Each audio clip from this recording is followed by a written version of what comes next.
ആന്റോ ആന്റണി എംപിക്കെതിരെ സാമ്പത്തിക തട്ടിപ്പ് ആരോപണവുമായി ഫിനാൻസ് കമ്പനി ഉടമ 2019 2 കോടി വാങ്ങിയിട്ട് 20 ലക്ഷം മാത്രമാണ് തിരികെ തന്നതെന്നാണ് നെടുമ്പറമ്പിൽ ഫിനാൻസ് ഉടമ NM രാജുവിന്റെ ആരോപണം. വാങ്ങിയ പണം തിരികെ നൽകിയെന്നായിരുന്നു ആന്റോ ആന്റണിയുടെ പ്രതികരണം.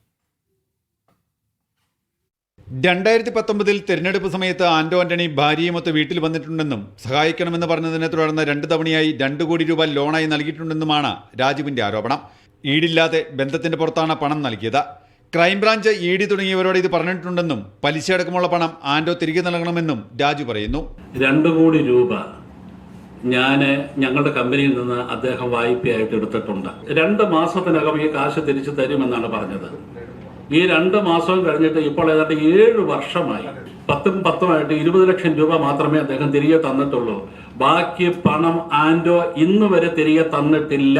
എന്നാൽ പണം തിരികെ നൽകിയെന്ന് പറഞ്ഞ ആന്റോ ആന്റണി LDFന്റെ സമ്മർദ്ദം കൊണ്ടാണ് രാജു ആരോപണം ഉന്നയിക്കുന്നതെന്നും ആവശ്യമെങ്കിൽ നിയമ നടപടി സ്വീകരിക്കാമെന്നും പറഞ്ഞു.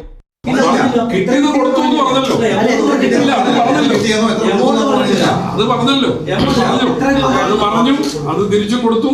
ഇനി അതേ സംബന്ധിച്ച് എന്തെങ്കിലും കിട്ടാനുണ്ടെന്ന് പറഞ്ഞാൽ അങ്ങേർക്ക് രേഖാമൂലമായി നിയമപരമായി പരാതി കൊടുക്കാം.